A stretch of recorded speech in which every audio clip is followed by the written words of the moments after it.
Welcome back everybody to the Denver Broncos franchise on Madden 20. Today I'll be recapping the third season of the series, going through all the stats, giving you my thoughts on the season, and talking about where I think the team is headed into another offseason and into year 4. This was by far the most successful season of the series, although it ended with a bad playoff loss in the first round. It was still a massive improvement from where this team was in years 1 and 2 in this series, so overall I think this year was pretty successful. We had a very big jump from year 2 to year 3, and I have a number of stats here that I'll reference that show how much better we were than year 2 in the series. But overall, this season was a lot of fun. We had a number of close games, but I still think that there's so much room for this team to get better, and I've already put a lot of time into thinking about what I want to do going into year 4 and what things I want to change so we can get this team even better and get this offense where it needs to be, because while year 3's offense was easily the best of the series, it still wasn't great. The main thing that happened with this team in year 3 was adding Josh Rosen in the offseason. This is a move I think I should have done after year 1. And I think that maybe signing Teddy Bridgewater or somebody else would have been a good move for that season, instead of just trusting I'd be able to draft a day 1 starter and then move on from Drew Lock. And year 2 was just a mess. It was the worst offense that I've probably ever put together, but it was a lot better this year, partially because Josh Rosen gave us a higher level of play than Adam Kane and Hudson Brooks and Drew Lock back in year 1. We also added Trent Williams and then Norman Proctor in the first round, so we had some serious boost to the offense, and I can't forget about the addition of Curtis Samuel, who stepped in as our number 1 receiver and performed as a number 1 receiver. I was very happy with his play. I was pretty confident that we'd be a good team as long as I got the offense closer to average, and that was indeed the case. We were able to keep playing very good defense throughout the season, and that gave us a chance in every game. Even though we weren't a very high scoring team, we were actually one of the bottom 10 scoring teams in the entire league, and we won a lot of close one-score games. One thing you rarely saw from this team was a decisive victory over an inferior foe. We got that in week 4 against the Raiders, and then we also had a 14-point win against the Eagles, but for most of this year, we were in these close games that felt closer than they should have been. Overall, I didn't think we had the most challenging schedule. We only faced a handful of playoff teams, and the Ravens were one of them. They also went one and done this season. I just think that overall, we got away with having a lackluster offense because our defense was so good, and I know that blueprint isn't going to keep working. We ended up with a bottom 10 scoring offense, and our point differential was only 31, which is not very high. We obviously won a ton of close games. The Bears, meanwhile, made the postseason with a negative point differential, which doesn't happen very often. If we take a look at the team stats, we were 16th in offensive yards and 3rd in defense, and that overall I thought would be a good winning formula. It did get us to 11-5. However, we were only 25th in points scored while having the number 2 scoring defense. We had the worst offense in the league last year. We only averaged 14.4 points per game. I went back to last year's recap to get some numbers, and I could not believe it was that bad. Now, it got better this season, but only at 21.6 points per game. That's still a 50% increase in scoring, but it's still pretty mediocre. My main thing this year was getting the pass game better, and overall it was. We didn't have a high-performing passing game. We were 3rd worst in the category. We still had 34% more passing yards this season than last. The main way we got better this year actually turned out to be our running game, which returned to prominence with the 3rd highest rushing total, and this gave us a 43% increase from last season. So it might have felt like I was trying to make this team all about the passing game, but the running game is really what gave us some stability. In year 2, we only had 21 offensive touchdowns, not very many. We had 33 more this season, or 33 touchdowns on offense, so a 57% increase there. Pretty big leaps forward while still having room for improvement. That really shows how bad year 2 was. The only spot we really regressed this year when it comes to offense was sadly turnovers. We had 34 turnovers this year compared to 32 a year ago, and this is the one thing that really has to get fixed next year. And I know I need to revamp the passing game a little bit to fix that. We've had too many hits on our quarterbacks, we have too many interceptions, and I definitely want to have more of a quick pass offense and to not try doing too much with our passing game and be a lot more selective when it comes to taking shots. I think that Josh Rosen had overall a decent season. I like that he was mostly accurate, but he obviously is not a high-level quarterback, at least at this stage of his career. 19 touchdowns in the air, 15 interceptions. He also had 3 rushing touchdowns on the season. Now with Rosen, I like that his accuracy gives us a chance in any situation. I felt like all year long I wasn't having to worry about his accuracy, even though there were occasional misses. We also saw Taquan Layton, the rookie, play a little bit this season, and I'm really excited about what his career could become. And he had a lot of good development this year. It might seem a little bit like a waste to have such a talented player on the bench, but consider he still got some playing time and still got considerable upgrades. His medium accuracy this season went from a 74 to an 80. That is much better. His day 1 accuracies when we got to week 1 were 71 deep, 74 medium, and 84 short accuracy. So as we look into the future, obviously I'd like to see Taquan Layton become the quarterback of this team at some point, especially now knowing he has superstar development. His ratings now are a little closer to where Rosen's were back in week 1. Rosen had 88 short accuracy, 82 medium, with the main difference being the 79 deep accuracy.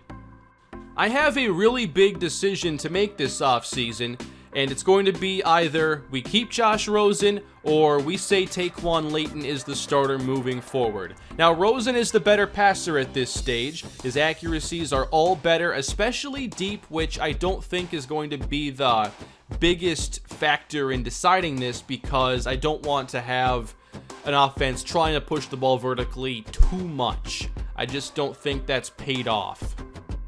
But regardless, Rosen is more accurate. He has 4 higher short accuracy, 5 higher medium accuracy, and we could still run a very similar setup next year and have Layton play throughout the game in certain situations. I do think that 2 years' time would give Layton a good accuracy setup for being the starting quarterback, but we could start him as early as next season and try to get him faster development, younger in his career. I'd just be a little hesitant taking a step back in accuracy after getting pretty good accuracy from Josh Rosen. And of course with Taquan Layton, he is much better outside the pocket, a better scrambler, he's much faster, we can design runs. And over the course of the year, I feel like I got more comfortable calling plays for Layton, and it's really helped give me an idea of what I want to do when he's eventually the #1 quarterback.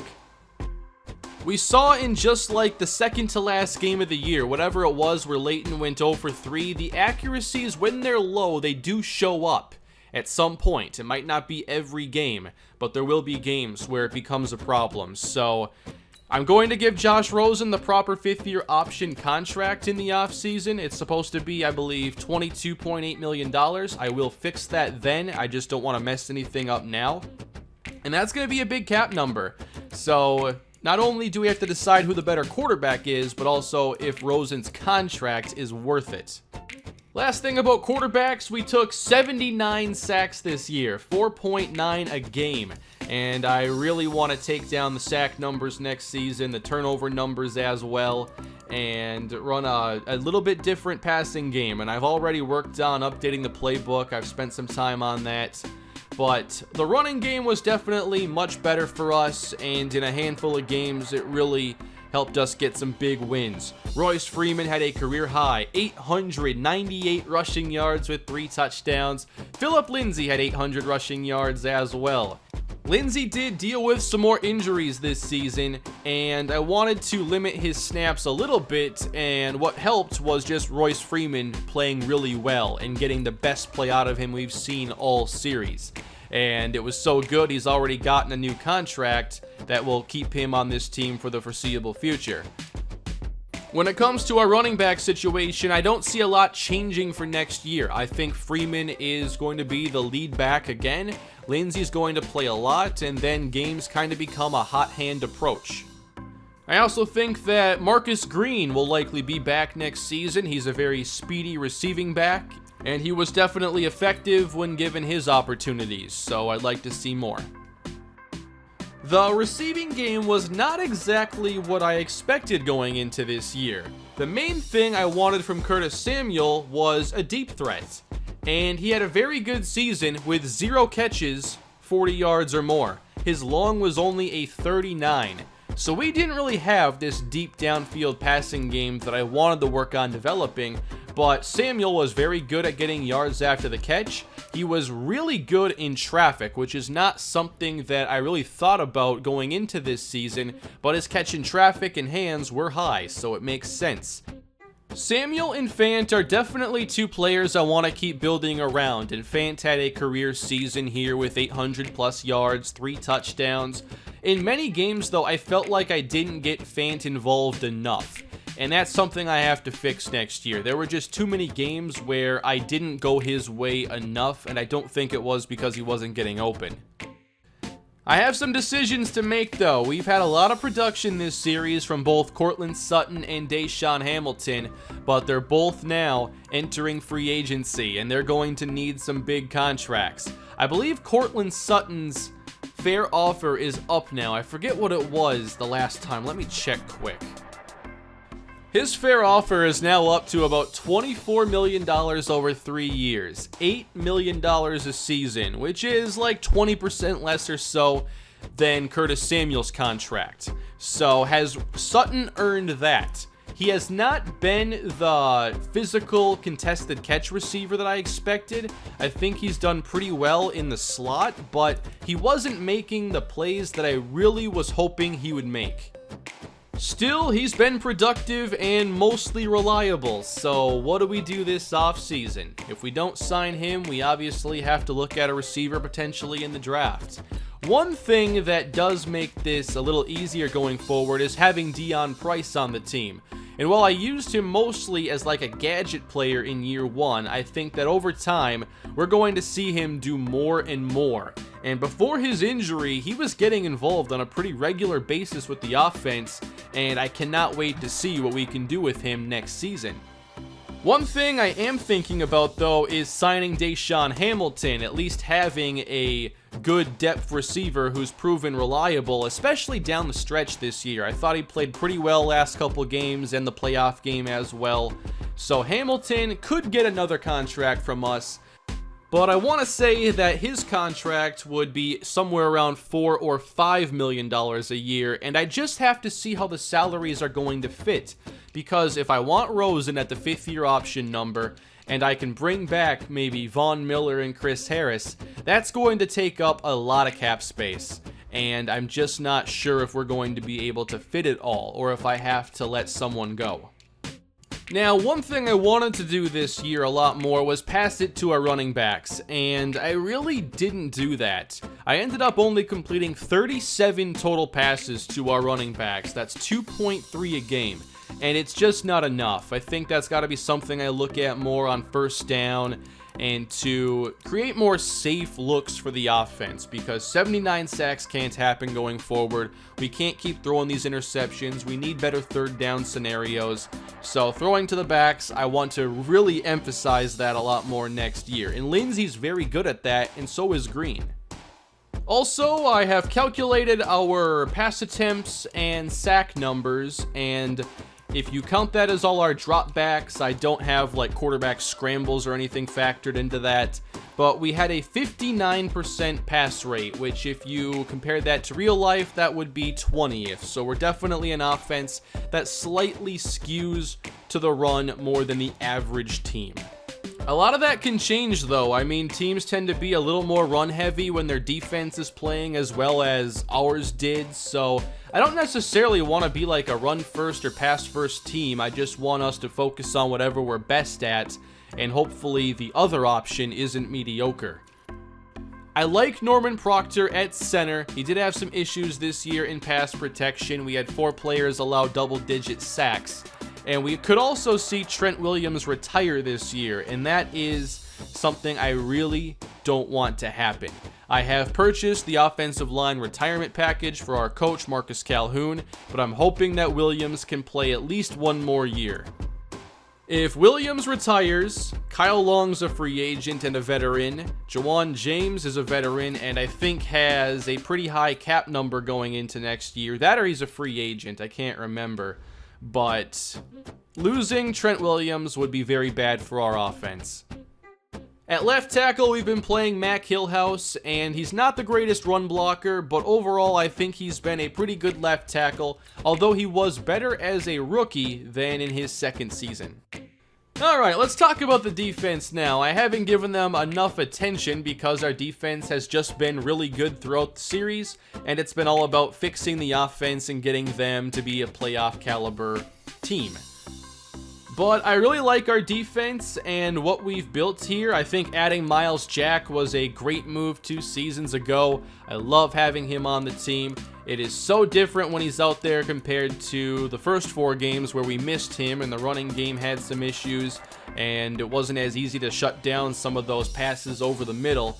Jack this season still led the team in tackles while missing 4 games and also had more plays on the football in the passing game with 13 deflections and 1 interception. So he is definitely a cornerstone player we'll count on moving forward. But this year, we could have some change depending on what happens with Von Miller and Chris Harris. I don't know if there's a chance Miller could retire after this season. I think he'll still play a couple more years, and I want those to be in Denver. We were the #1 team this year in sacking the opposing quarterback, and Von Miller was the biggest reason why. I thought that Christian Baxter was much improved this year. I think his run defense is not really a liability anymore, and that was one of the things I was worried about with him becoming a full-time starter, but that improved dramatically, and also he's still making some plays against the pass as well. Although on far less snaps, he had 3 picks as a rookie and no interceptions here in year 2, which was very surprising to me. I like Justin Simmons and Will Parks quite a bit as a safety tandem. They are both 28 years old though, so just something to keep in mind going forward, but both very good against the pass, and I think Simmons is really good against the run. For our corner situation, definitely Chris Harris is not the player he once was, and when he's been matched up with some of the best receivers, he's had his struggles. Next year, I know we're going to count on Damian Charles even more. Hopefully he can catch more of these interceptions. He dropped a ton of them this year. But also Bryce Callahan was really good. And I think he's also set to be a free agent. So just another spot where it's going to be tough to keep this team together moving forward. And on top of that, a lot of these players are veterans. So there's going to be some change at some point, and it's just a matter of how much hits us right now this offseason. Calais Campbell was awesome this year. I think he's probably going to retire after this season, however. Christian Covington was solid. And we got some more playing time for players like Jameel Garland, who I think shined in his opportunities. Eric McKinney is probably going to get a lot of playing time next season, and I'm hoping to develop him into a top-tier corner. The main thing I'd like to see get better for next season is simply generate more turnovers, and I'm not exactly sure what the plan is for that, but certain coverage techniques can lead to more turnovers, and I think when you take away the short options and you make the opposing quarterback throw it further down the field, they're going to make more mistakes. So that's kind of one of those things that we did against Washington that did well. We had, I think, 3 picks in that game. And overall, just don't let them throw it short at will, and they'll probably make a few mistakes against a team as talented as ours. With all that being said, let's take a look now at awards, as the NFL MVP is Deshaun Watson, quarterback of the Houston Texans. Coach of the Year is Cliff Kingsbury, and the Cardinals have made it to the Super Bowl. Let's check on these awards now. In the AFC, Offensive Player of the Year is Baker Mayfield. Defensive, Von Miller. Offensive Rookie of the Year goes to Oliver Raymond, the quarterback of the division rival Chargers. So Hayden Jean-Charles comes in second. I thought maybe he'd win it, but typically I think this award goes to quarterbacks that start a whole season. Deion Price came in 7th place. For Defensive Rookie of the Year, Moses Ingram of the Tennessee Titans gets it. Brian Bennett in 2nd, then Princeton Ross, number 1 pick. Best quarterback, Baker Mayfield. Jesse Heikkinen comes in 3rd place. Sony Michel, best running back. Tyreek Hill, Shaq Mason, J.J. Watt. Von Miller, Jalen Ramsey, Brandon McManus. And now let's go to the NFC, where Ezekiel Elliott was Offensive Player of the Year. Khalil Mack on defense. Justin Colbert wins it as a quarterback of the Saints. So the top 2 quarterbacks taken in this last draft each win Rookie of the Year in their conference. I wonder when Madden's not going to have 2 Rookies of the Year for each category, but that's the way it is here in Madden. Terrell Corville came in 2nd place. John Cologne wins Defensive Rookie of the Year for Philadelphia. So after 2 years of being a backup, and then a starter, and then a backup with us, Drew Lock has a very successful year with the Bears, followed by Ezekiel Elliott named Best Running Back, Devontae Adams, Zach Martin, Aaron Donald, Khalil Mack, DeAndre Baker, and kicker Noah Sawyer. Here is a look at league leaders, and Matt Ryan led the NFL in passing yards. For touchdowns, that would be Baker Mayfield and Patrick Mahomes. Phillip Rivers came in 3rd, and then Jesse Heikkinen, who is already one of the top quarterbacks in our league, number 11 at 84 overall. I am very surprised, though, the Dolphins were not a playoff team this year. But most of these top performers were indeed from the AFC, and Drew Lock had the most touchdowns for an NFC quarterback, so he wins that award. For interceptions, Phillip Rivers, there we go, Josh Rosen wasn't number 1. Although we did have 18 as a team, so that's still a big issue. For running backs, Ezekiel Elliott wins the rushing title with ease. Here are all the 1,000-yard backs from this season, and a few more that got close. Royce Freeman only 102 away. That wasn't too bad. And then for receiving, Keenan Allen is the leading receiver with 13-18. Then Nelson Aguilar, Odell Beckham, DeAndre Hopkins, and Tyreek Hill. Still wish I had gotten Curtis Samuel to that 1,000, though. I thought he was going to get there. Still a really good campaign overall. For the sack leaders this season, Von Miller and then Calais Campbell in the AFC. And in the NFC, Khalil Mack had 18. So we had a very successful pass rush this year. Hopefully we can keep it intact for next season. DeAndre Baker and Jalen Ramsey each had 7 picks. The last thing here is Andy Janovich. I wanted to see how much we utilized our fullback this year, and that went down considerably. Janovich played 216 snaps in year 3. The snap count is down 32% compared to year 2. And I do like having Janovich and a fullback on the field for a lot of our running game, and I like to think next year we'll use the fullback a little bit more. I have edited the playbook already, and I added more strong eye, and I worked out a few new things with the I formation, so I think that we'll be able to run those formations and pass from those a little bit more, and maybe use them a little more regularly. One thing that definitely changed over the course of the year was how much play action I was calling.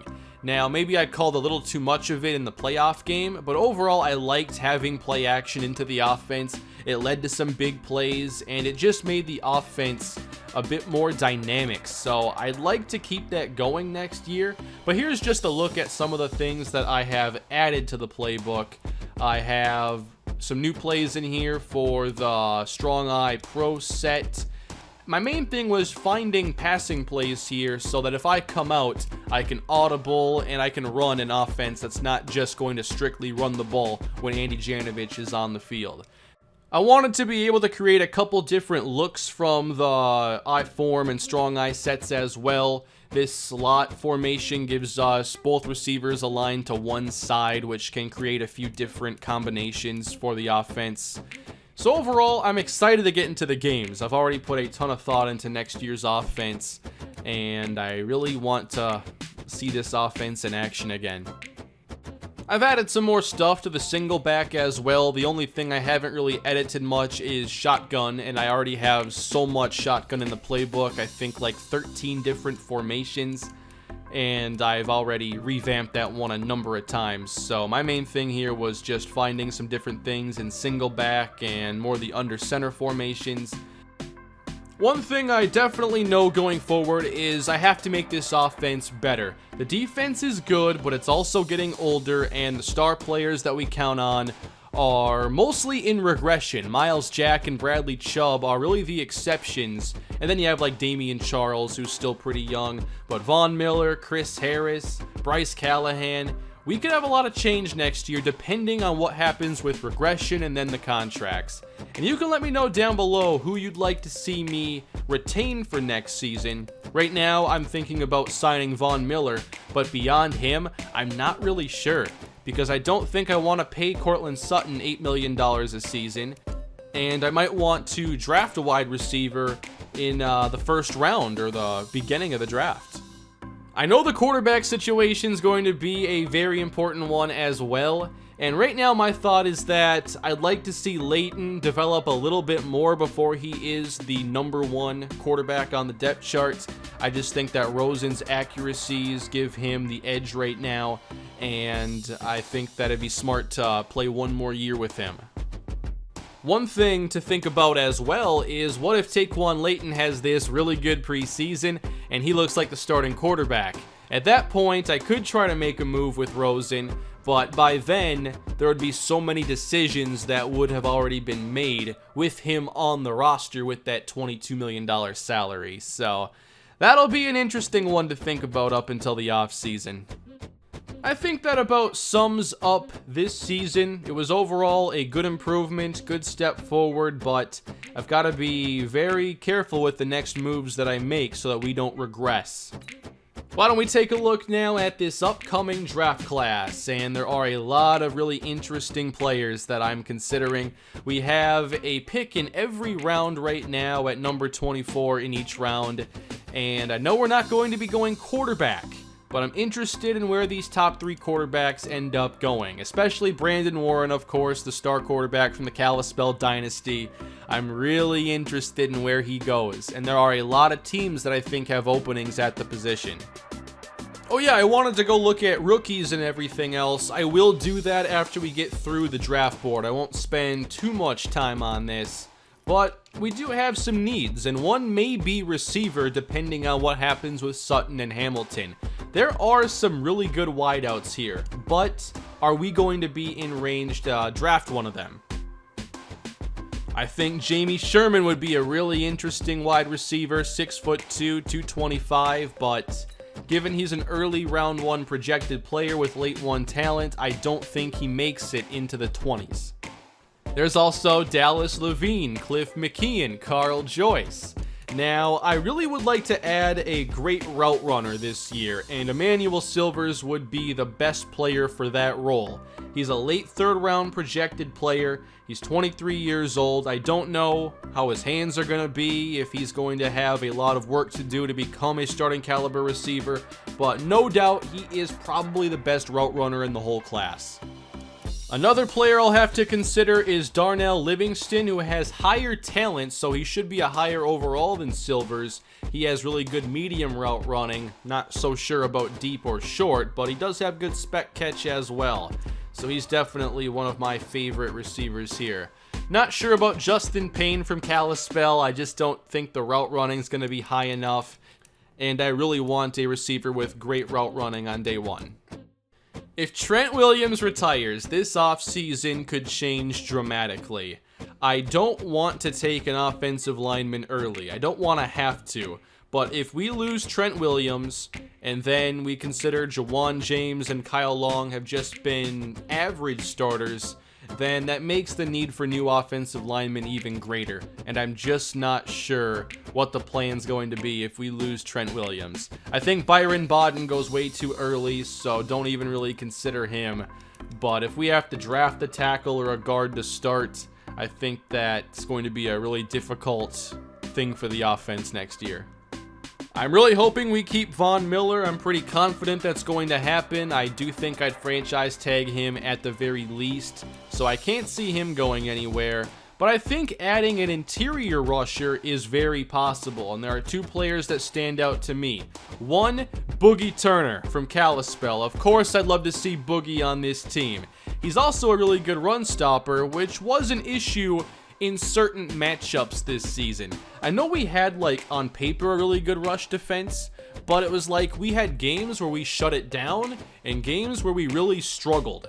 Like, we allowed the Steelers to run for 4 yards in a game, so that's going to skew a lot of the averages. But then against, like, the Browns, against the Bengals and the Colts, like, we really struggled in those games. The other player I'm very interested in is Tyrone Bradshaw from LSU. Early second round talent, great finesse moves, great block shedding, and we certainly haven't seen enough from Tremaine Atkins here in the series, so Bradshaw, I believe, would be a day one starter. If we don't have Callahan and Chris Harris on the roster next year, we're looking at Damian Charles, Eric McKinney, and then, who knows? So, cornerback could definitely be something we target early in this class. Raekwon McNeil, don't know his coverage ratings, but he is a first-round talent, but definitely not on the level of Shea Holloway, who looks to be one of the blue-chip talents in this class and one of the top overall players. I do see us drafting a corner, but at this stage, I'm just not sure what the first-round pick, like what that top priority is going to be. I think that I have a receiver I like for the second or third round. Obviously, a defensive tackle, maybe second round as well. But in that first round, I'm just not sure what the plan's going to be. But one thing I'd have to consider is Tyrone Bradshaw may be like the best player for us when we get to that pick. Give me your predictions down below. Where do you think these quarterbacks are going to go? There are a lot of teams this year that I think could look for a new starting quarterback. And one team that picks pretty high is the Minnesota Vikings. Kirk Cousins will regress, and if he's like a 74, 73 overall, I think quarterback is definitely their round one target. And I could definitely see them taking Brandon Warren potentially. That would be really interesting in Minnesota. Also, the Bengals. Dalton had a really good year, but he is obviously going to regress. They could be a team that goes quarterback early on. What happens in Chicago? Do they trust Drew Lock enough? I mean, I would think they would keep him as a starter for another year, but he's only a 72 overall, so I really don't know. I wasn't sure how many spots there would be in this league for new starting quarterbacks, but I think there are actually going to be quite a few. And there might be a demand for more quarterbacks beyond this offseason. Matt Ryan could very well retire at age 38. Who knows? They could be in the market for a quarterback. The Lions with Matthew Stafford at 77 overall. There's another team. Aaron Rodgers could retire. So before you know it, we could see a lot of new quarterbacks in this series. Oh yeah, Roethlisberger. 40 years old, he still hasn't retired. He has to after this year, I'd have to think. I think there are more teams that need starting quarterbacks than there are starting quarterbacks in the draft. And just to finish things out, I want to give you all an update on some of the players that have been drafted in this series from the Kalispell Dynasty. Of course, there's Jesse Heikkinen, who is the superstar quarterback that the Dolphins took before we could back after Season 1. He's been excellent. And at running back, we're seeing Sharquez Towns get more and more opportunity.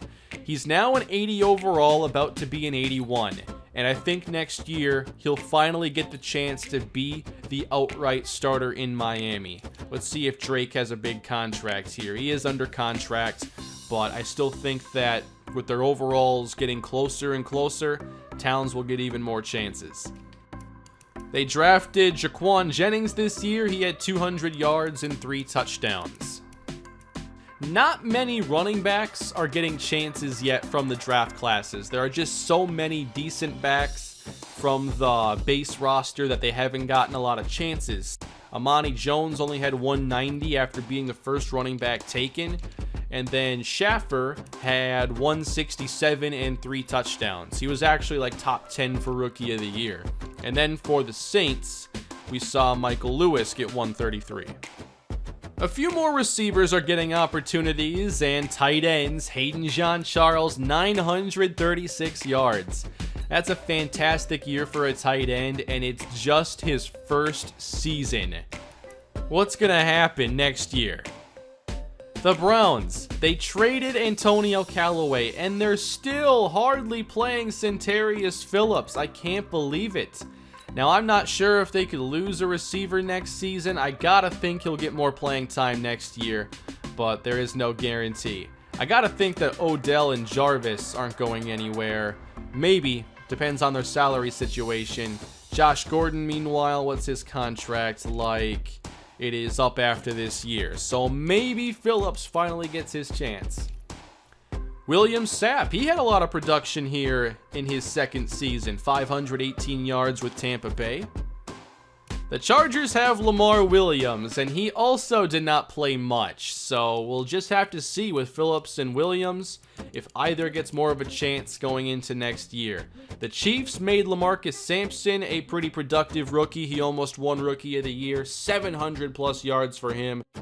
Terrell Corville was a first-round pick this past year. He had 775 yards, a very respectable rookie season.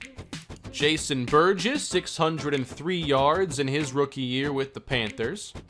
Whoa, Jeff Hireman, 82 for 820 with New England. A ton of production. Okay, so we didn't retain Hireman on our team, and he goes to have a career year. That is really impressive. Austin Bordelon, 787, that led the Raiders.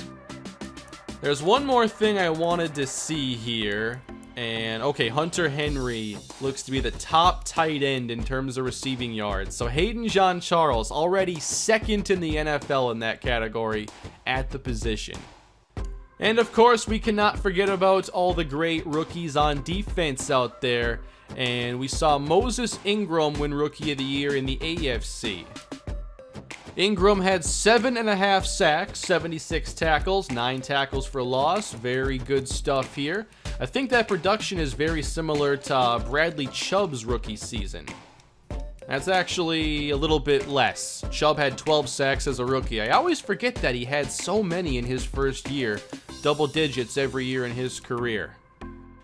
The Eagles, by the way, John Cologne was the Rookie of the Year in the NFC. 2 interceptions, 3 sacks, 64 tackles. Always helps when you can get into those other stat categories. And he has star development. And I'm not sure if that's what he had to begin with. Possibly. I think so. I think that about takes care of the recap then. Overall, it was a fun season. We finally got to be a winning team for once, and I can't wait to see what's in store for next season. The offseason will be streamed live on Saturday at 2:00 p.m. Central Time, and I can't wait to see what the team looks like next year, and hopefully we're able to make some key upgrades to give us a chance at going even further in year 4. Leave your feedback down below on what you think this team needs to take it to the next level, and I will see you all next time. Please leave a like, subscribe to the channel, and have a great day, everybody.